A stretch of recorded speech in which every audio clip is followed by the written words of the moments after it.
no niin kaikki katteet tänne tai vaan sitä asti kun minun vaimo jätti minut, niin minä oon hirveästi kaivannut tuota ulkopuolista validaatiota täältä internetistä. Nyt tykkääkää näistä minun videoista, minulla on melkein 100 seuraajaa, minä tiedän mitä te ADHD-sukkupolvi oikein tarvitsette, tätä räjähdys noin, jos vaan, älkää antako mielenkiinnoa alkaa hiipumaan, että älkääkää vaan swipatko niinku eteenpäin, kun minä... Käymään keskustassa.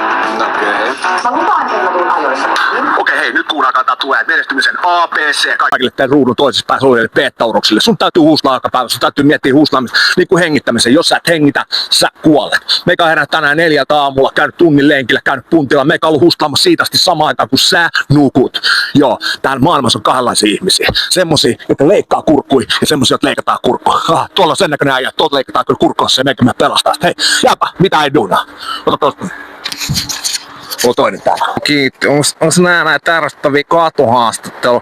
Musta tuntuu, että tää konsepti ei oikein sovi suomalaisille, kun me arvostetaan niinku meidän omaa tilaa.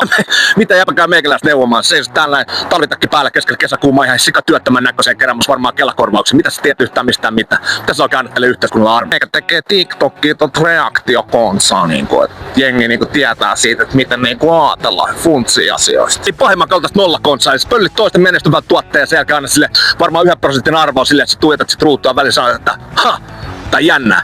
Se toi paskita kontsaa, mitä täältä löytyy. Ei, kyllä niillä on arvoa. Siis meikä on normaalisti pasifisti, mutta jääpä alkaa kyllä käymään hermoilla. Otas tästä.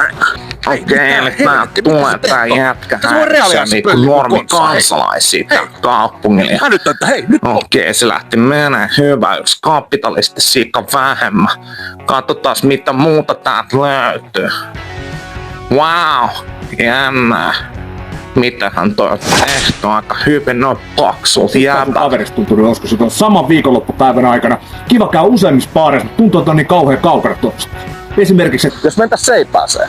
Näitä on joku mainos. Eli ekana mä yleensä käytän Tää onkin tuttu mimmi. ja täällä mä putsaan suurin. Hyvät näyttää nada.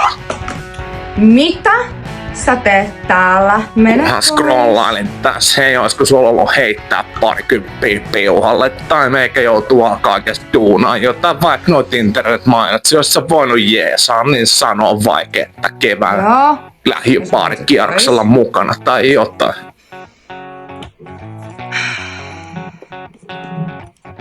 Kevään lähiöbaarikerroksella mukana. Seiväs, Mutteri, Kolumbia, Pub 23, Torkkari, Taverna, Jokeri. Joten sä pääst kokemaan kaikki nämä lähikuppilat täällä näin. Niin kauan, kun sä vaan hilaat sun persees keskustaan. toi oli kyllä mielenkiintoinen konsepti. Tonne on kyllä pakko lähteä. Meikä scrollaa vielä ihan hetken aikaa.